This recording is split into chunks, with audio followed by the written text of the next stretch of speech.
Quand on me demande ce qu'est la musique klezmer, je réponds que le mot klezmer vient de l'hébreu klez, qui signifie instrument de musique. Le klezmer est devenu un genre musical. S'il faut le définir, je dirais que c'est la musique instrumentale populaire juive.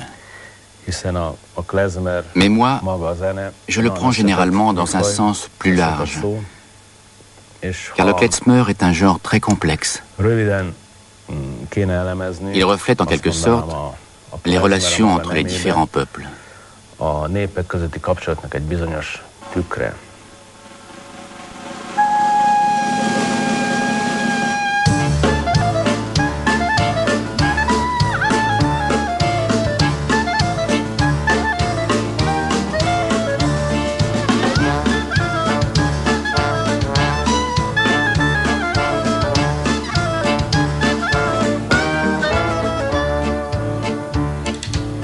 Per Felderwegen, oi verwogen hey, mit Sonn und Wind und Regen, vorn Klezmer 2. Ach Hiddisch, oi, a Hiddisch, sagt wer seiner Seidel mitten wie, Arie mitten was, das Leben ist so Lidl, so muss es einen Pass. Hey, Jidl, Fiddl, Schmiddl, ei, das Leben ist ein Spaß. Jidl mitten viel, Arie mitten was, das Leben ist so Lidl, so muss es einen Pass. Hey, Jidl, Fiddl, Schmiddl, ei, das Leben ist ein Spaß.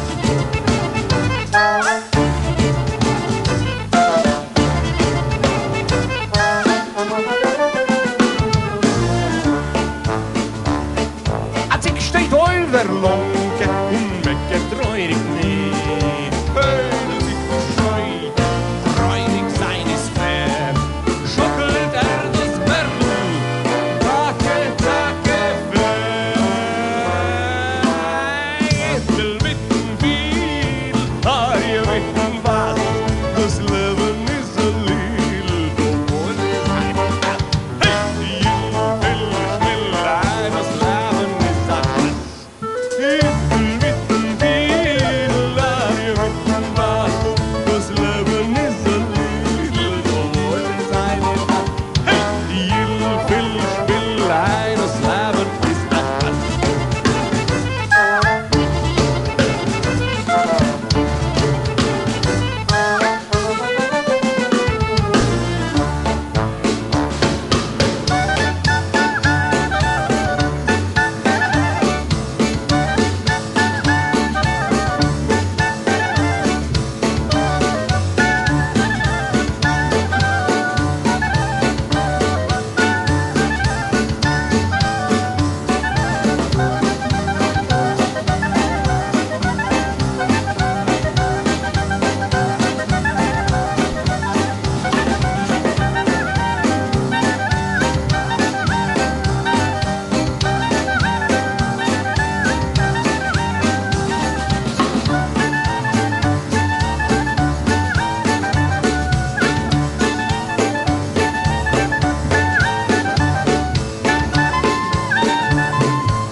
La musique klezmer est née en Europe centrale et en Europe centre-orientale entre la fin du 19e siècle et le début du 20e siècle.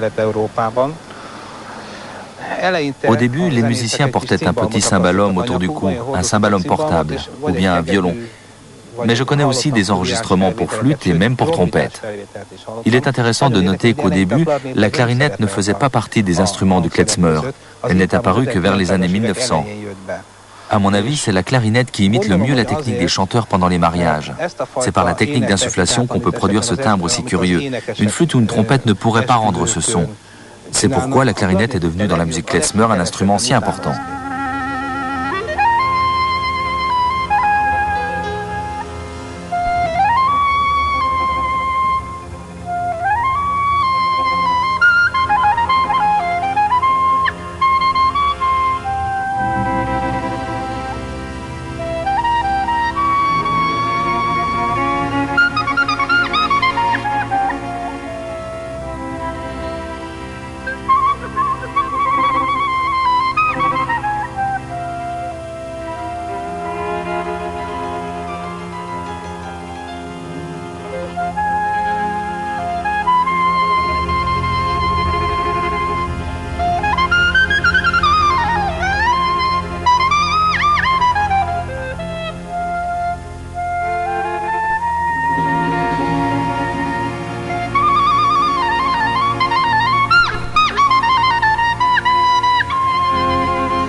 Ce qui est important pour moi, c'est que ma musique, la chanson yiddish, la chanson juive, qui constitue une part très importante de la culture, car les chansons populaires sont un élément central du développement d'un peuple. Ce qui est important pour moi, c'est de conserver cette matière musicale. Je la transforme, je la colore, et j'essaie de la rendre davantage compréhensible au public et à nous-mêmes, afin que notre âme s'en imprègne. Voilà mon but.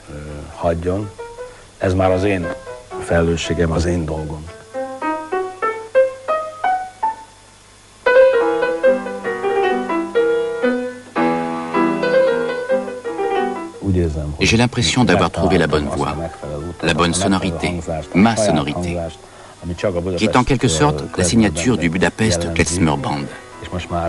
Quelqu'un qui écoute l'un de nos disques reconnaît sans hésitation le Budapest Klezmer Band. Szóval gyerekek, arról a Hershkovich az egy kocsmáros, biztos most már körülbelül tudjátok, miről van szó, nem kievi Hershkovich. Jó, igen. És a dal végül is arról szól, hogy ez egy nagyon bölcs ember, és valamikor akart lenni rabbi, de hát nem sikerül, mert nem tanult. Szerette a piát, meg a nőket, meg a csajokat, imádta az életet, úgyhogy végül is ott kötött ki, és gyakorlatilag erről szól az egész szám.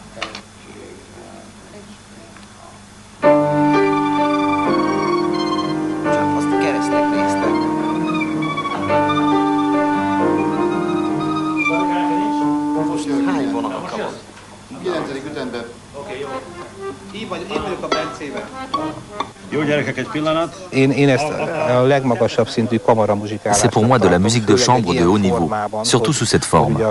Fedia assure aussi l'arrangement. Il nous indique à 80-90% ce que nous devons jouer. Et c'est très important. C'est de la vraie musique de chambre.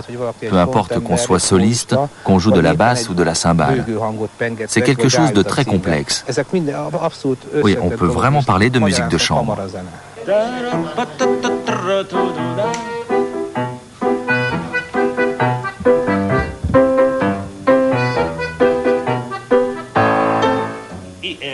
Itt kell neked belépni, és akkor mondom neked, ez hány ütem lesz? 1, 2, 3, 4, 5, 6.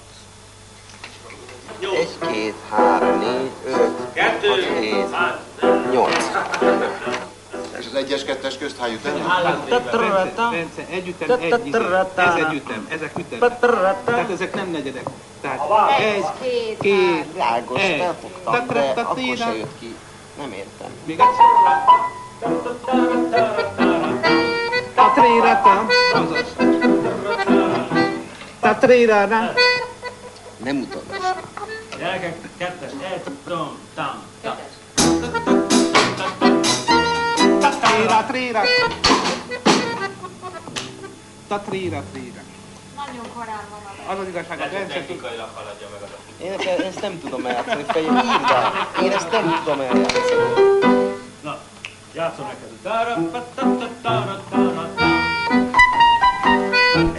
Utálom a klavinékot.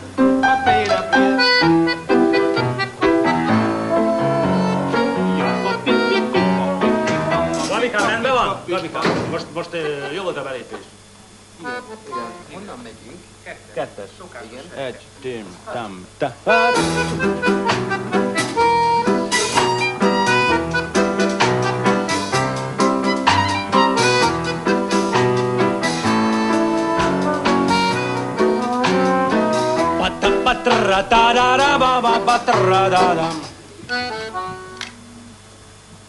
Ámos vagyok. Bencukám, játsz nekem ezt le, most nem vagyok egy fontos.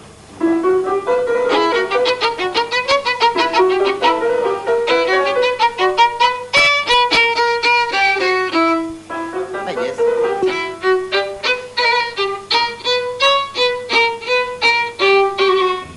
Szuper. Egy, két, há.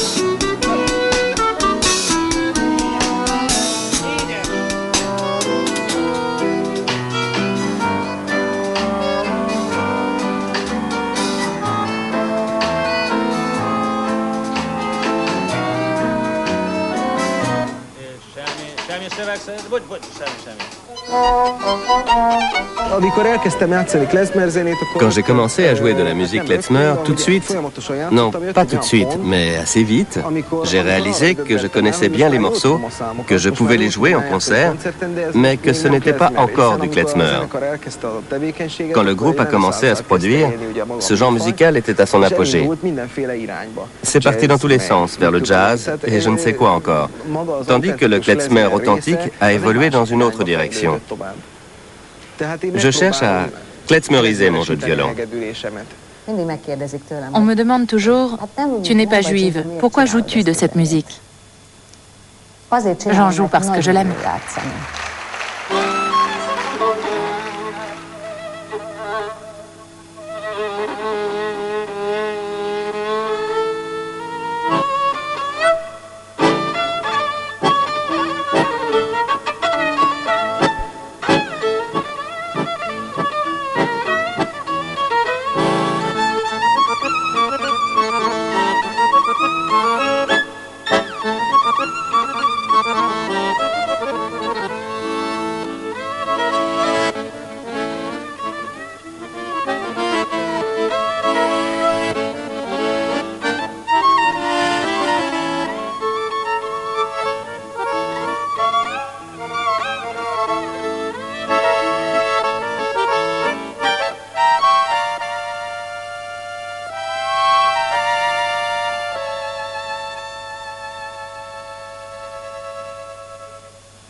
Nous avons essayé d'apprendre le klezmer, comprendre ce que c'est, non seulement à partir des partitions, mais aussi avec les instruments apportés par Fédia. Ce n'est qu'une fois que nous avons réussi à nous détacher de la partition, que nous l'avons apprise par cœur, que nous avons ressenti l'âme du klezmer. Il est évident que Fédia est notre père spirituel, c'est normal. Il est né à Munkacs. Il a apporté toute la matière musicale de là-bas. Il a tout dans sa tête.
Quand j'ai fondé le Budapest Klezmer Band, il était très difficile de trouver des musiciens qui avaient une connaissance de la musique juive ou yiddish, de cette culture, et qui connaissaient la musique klezmer.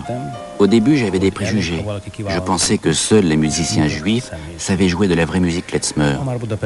Mais au fil des années, j'ai compris qu'il suffisait d'être un très bon musicien et une personne ouverte. Aujourd'hui, il existe à Budapest plusieurs groupes qui comptent d'excellents musiciens. Chaque groupe représente un style à part entière au sein du klezmer. Il y a environ 20 ans, personne ne connaissait cette musique à Budapest. À présent, c'est l'épicentre de la musique klezmer.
La semaine prochaine, Maestro honorera l'un des chanteurs les plus généreux de notre temps, Dietrich Fischer-Dieskau, qui fête cette année ses 80 ans. 2 extraits de concert seront au programme. Dans le premier, enregistré en 87, le baryton interprétait Mahler. Dans le second, enregistré en 91, il donnait sa voix à 4 personnages mozartiens. À ne pas manquer, la semaine prochaine. Juin. En juin, nous irons sur Dune. Et au Kenya. Nous ferons un tour d'enfer et écouterons J.C. Martins. Les condors voleront, les sous-marins plongeront, les Yamada joueront, Mélodie en sous-sol aussi. En juin, nous aimerons Arte. Arte, vivons curieux. Mardi. Il y a ceux qui ne l'ont pas lu, ceux qui l'ont lu et ne la comprennent pas, ceux qui l'ont lu et la refusent ou l'approuvent. Et vous, l'avez-vous lu? À quelques jours du référendum, Théma nous met la Constitution européenne entre les mains. Mardi, 20h40 sur Arte.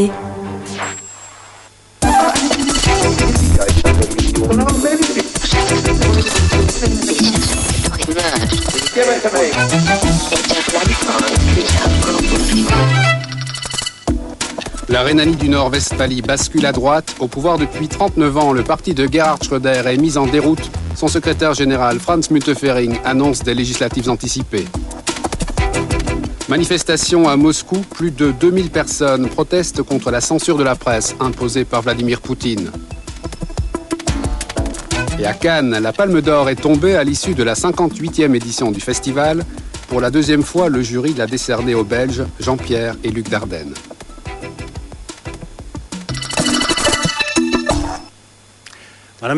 Bonsoir et merci de votre fidélité. En Allemagne, le dernier gouvernement régional rouge-vert est renvoyé dans les cordes. Les électeurs de Rhénanie du Nord-Westphalie n'ont laissé aucune chance au parti de Gerhard Schröder. Voici les résultats du scrutin d'après les dernières estimations dont nous disposons. Le SPD obtient 37,5% des voix, la CDU 45%, les Verts sont à 6,1%, les libéraux de la FDP à 6,4% et les autres partis recueillent environ 5% des suffrages. Un résultat dont l'onde de choc dépasse de loin le cadre régional, Franz Müntefering, le secrétaire général du SPD, a d'ores et déjà annoncé des législatives anticipées à l'automne. Réaction à Berlin avec Thomas Simon. Pour les sociodémocrates, c'est une catastrophe. Le SPD vient de perdre un de ses bastions, la Rhénanie du Nord-Westphalie. Avant même que les premières estimations ne soient annoncées, il était clair que cette défaite aurait des répercussions au niveau fédéral. Mais l'annonce en début de soirée du chef du SPD a néanmoins fait l'effet d'une bombe. Le chancelier et moi-même avons prévu de proposer dès demain matin à la direction du SPD de débattre de la tenue dès cet automne d'élections législatives anticipées. Sans affolement, mais rapidement. Après leur victoire en Rhénanie du Nord-Westphalie, la CDU a le contrôle de la Chambre des Länder. Nous pensons que cette différence de majorité au Bundestag et au Bundesrat doit être clarifiée et cela doit être fait par le peuple souverain, les électrices et les électeurs. La dirigeante de la CDU, Angela Merkel, a déclaré ne pas être opposée à la tenue d'élections législatives anticipées. J'ai dit aux sociodémocrates et aux Verts qu'il fallait dans un premier temps qu'ils nous montrent comment ils comptent s'y prendre. Nous avons une constitution, il faut la respecter. S'ils estiment que c'est juste, alors je peux seulement dire que c'est une bonne chose pour le pays. Et ils peuvent être sûrs que nous mènerons une campagne engagée et résolue, une campagne pour laquelle nous serons très vite prêts. Et les Verts ont salué l'annonce par le SPD d'élections anticipées. L'opposition chrétienne-démocrate se frotte les mains après sa victoire électorale. Première conséquence nationale de ce scrutin, le parti social-démocrate du chancelier Gerhard Schröder se présentera donc aux électeurs dans des législatives à l'automne. Retrouvons Diana Zimmermann au siège de la CDU à Berlin. Oui, comme vous pouvez l'entendre, la joie est immense au siège de la CDU à Berlin depuis l'annonce des premières estimations. Cela fait en effet 39 ans que le Land était dominé par les sociodémocrates et c'est justement du SPD que vient la grande surprise. Franz Müntefering, le président du Parti social-démocrate, vient d'annoncer des élections législatives anticipées à l'automne 2005 au lieu de l'automne 2006. Désormais donc la grande question, c'est celle du candidat de CDU à la chancellerie. Si les élections en Rhénanie du Nord-Westphalie ont été emportées en dépit d'un candidat peu charismatique, la victoire revient à Angela Merkel. Et du coup, c'est elle qui pourrait défier Gerhard Schröder. La CDU doit désormais proposer et très rapidement un réel concept politique et faire preuve d'unité, 2 points qui leur font actuellement défaut. Allerdings lässt sie bislang noch Geschlossenheit und ein klares Konzept vermissen. Dafür ist nun deutlich weniger Zeit als gedacht. Aux affaires depuis presque 40 ans en Rhénanie du Nord-Westphalie, les sociodémocrates sont donc renvoyés sur les bancs de l'opposition. C'est un véritable camouflet pour le parti de Gerhard Schröder, d'autant plus qu'il intervient dans son fief traditionnel. Patrick Schulze-Heil revient sur les conséquences de ce scrutin. Vous avez fait un travail formidable. Jürgen Rüttgers est le grand vainqueur de ces élections. La victoire de la CDU, son parti, est historique. Après 39 années passées dans l'opposition, les chrétiens démocrates viennent de prendre le pouvoir. Nous allons très rapidement entamer des discussions avec nos alliés libéraux. Nous allons tout faire pour élaborer un programme qui soit clair pour nos électeurs, un programme qui leur donne le sentiment que tous les efforts sont payants. Le dossier le plus important est évidemment le chômage, viennent ensuite l'éducation et l'équilibre budgétaire.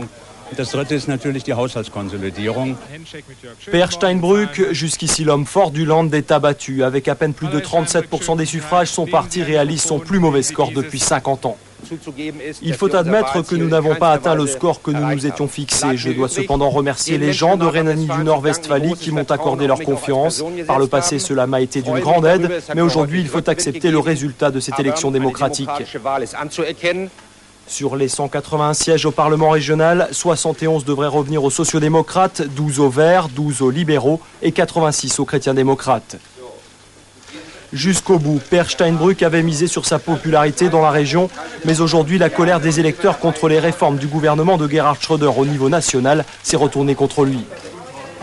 Déjà ce matin, les médias suivaient de près les pas de Jürgen Rüttgers, celui qui allait devenir le nouvel homme fort.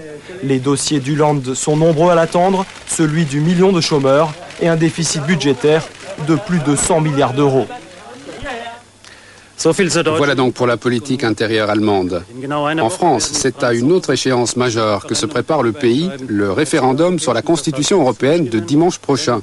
Les derniers sondages donnent toujours le nom vainqueur d'une courte tête. Dans notre série sur la Constitution européenne, nous revenons sur les faux arguments développés chez les partisans du oui comme du non. Question du jour, la Constitution signifie-t-elle la fin de l'indépendance européenne? Les explications de Frédéric Meillon. La Constitution européenne pour ou contre laquelle on nous propose de voter parle de la défense commune et des rapports avec l'OTAN. Derrière cette compatibilité des politiques de défense entre les deux institutions, les partisans socialistes du non voient l'ombre des États-Unis. À travers de ce texte, on donne le sentiment que la défense de l'Europe est sous-traitée à Washington dans le cadre de l'OTAN. Ce serait donc la fin de l'indépendance européenne en matière de défense. Faux, argument irrecevable. Les rapports entre l'OTAN et l'Union sont détaillés dans l'article 141, paragraphe 2. Or, cet article reprend au mot près le contenu de l'article 17 du traité de Nice, duquel nous dépendons actuellement. La présence de cet article n'a jamais empêché les Européens d'être indépendants de Washington. Preuve en est l'intense activité diplomatique qui a précédé la guerre en Irak. La France et l'Allemagne, tous deux membres de l'OTAN, n'ont pas voulu suivre les États-Unis dans leur logique guerrière et se sont opposés à la politique de George Bush. Les 3 journalistes roumains détenus en otage en Irak ont été libérés. Ils avaient été capturés fin mars avec leur guide irakien. Ce dernier a lui aussi été relâché. Par contre, on est toujours sans nouvelles de la journaliste de Libération, Florence Aubenas, et de son guide-interprète Hussein Hanoun al-Sadi. Ils ont été enlevés en Irak il y a 137 jours.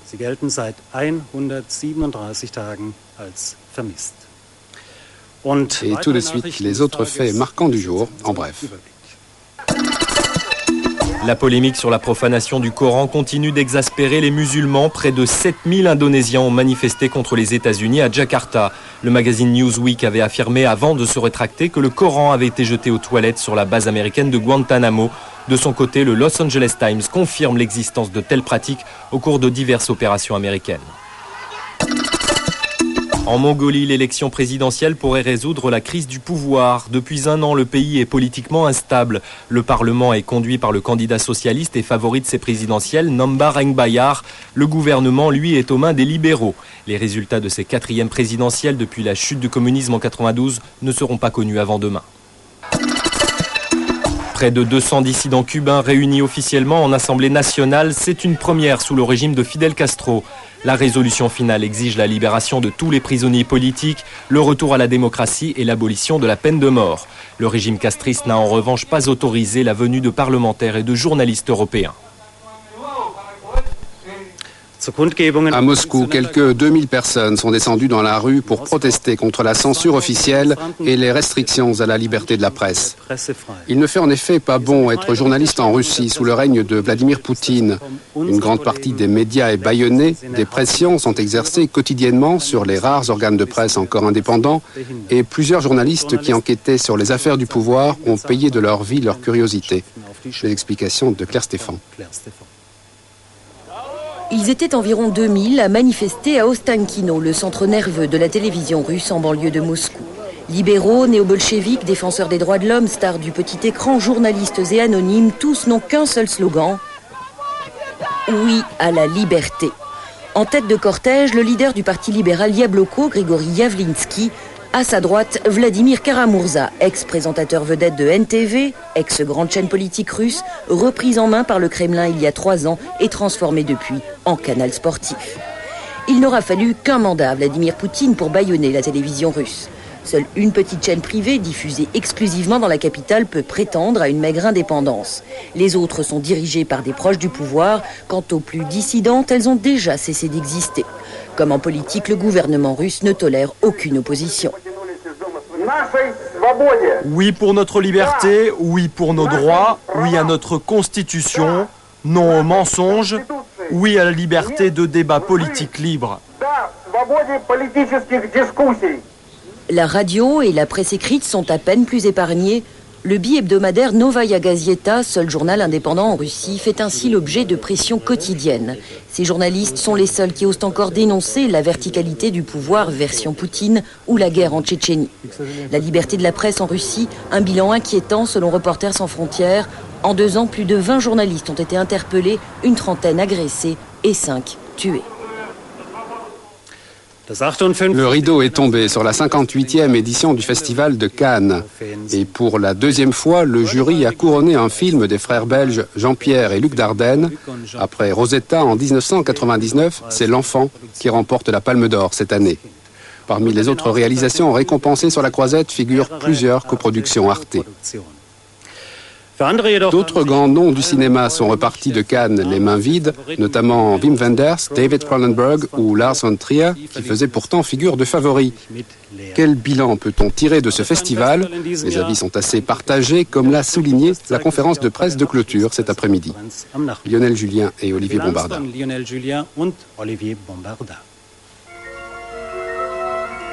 Qu'est-ce que tu as dit? C'est elle qui a dit que tu étais un dictateur doux.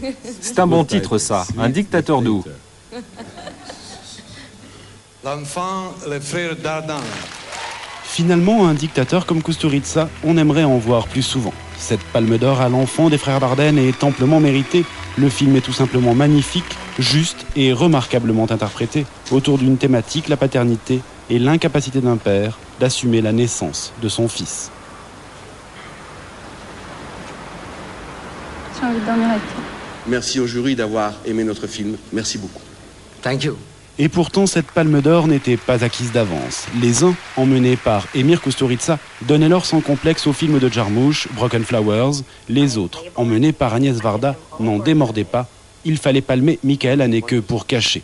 Des positions irréductibles qui ont favorisé l'émergence d'un troisième, L'Enfant. Cet après-midi, le secret du scrutin était levé, la réalisatrice française se transformant de facto en présidente du jury.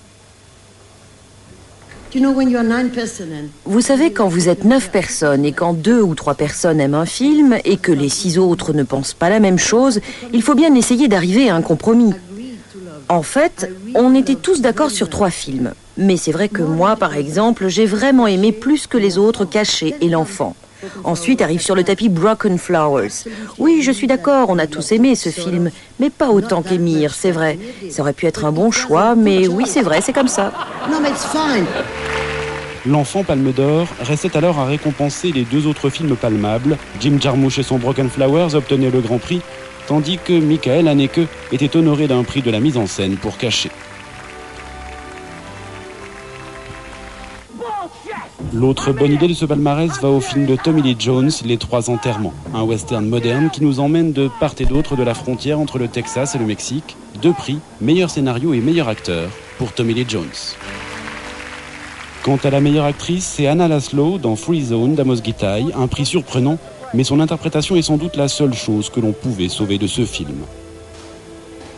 Au final, un palmarès équilibré, quelques oublis comme Cronenberg ou Gus Van Sant et des divisions pour la Palme. C'était le 58e Festival de Cannes. Même si nous n'avons pas été toujours unanimes, on est tous contents de tous ces films. C'est un événement culturel d'une toute autre nature qui a capté l'attention de millions de téléspectateurs hier soir, le concours Eurovision de la chanson, retransmis en direct depuis Kiev, en Ukraine. L'Allemagne et la France y sont distinguées comme lanterne rouge, respectivement à la dernière et à l'avant-dernière place. C'est la Grèce qui est montée sur le podium grâce à la prestation de la chanteuse Elena Paparizou avec My Number One. À l'annonce de la victoire de leur belle Hélène, 20 000 Grecs sont descendus dans les rues d'Athènes pour laisser éclater leur joie à grand renfort de pétards et d'ouzos. À Kiev, c'est le président Viktor Yushchenko en personne qui lui a remis le prix.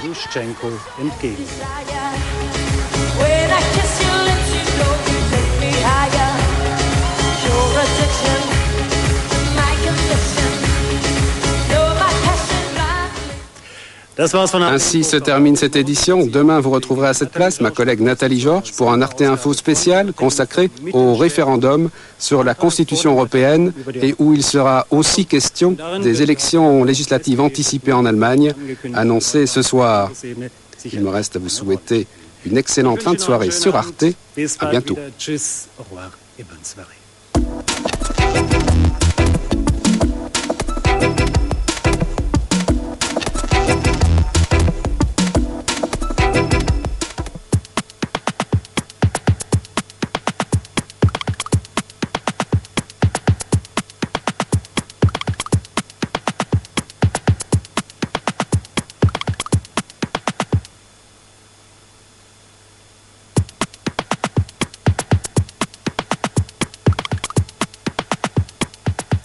Unda Hörner, qui vient fréquemment en France pour son travail, a quelques problèmes avec les poignées de porte françaises, vous allez voir. Quel objet prend-on en main plusieurs fois par jour? Alors, la poignée de porte, évidemment.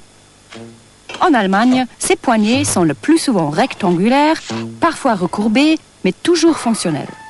Pour ouvrir une porte, on pousse la poignée vers le bas, en règle générale avec la main. Si toutefois les mains sont occupées par un plateau par exemple, on peut ouvrir la porte avec le coude ou le pied. On peut même ouvrir une porte allemande avec le menton ou le front. Essayez donc. Maintenant, regardons les portes de nos voisins français. Il arrive qu'ils aient comme nous des poignées rectangulaires. Mais les Français ont aussi, et en quantité, ce qu'ils appellent des boutons de porte. Tout le problème est là. Les boutons de porte sont de délicats œufs de porcelaine qui cachent bien leur jeu. Première impression, le bouton par ses rondeurs charme à la main. Même si, pour une main masculine, il est beaucoup trop petit et du coup difficilement maniable.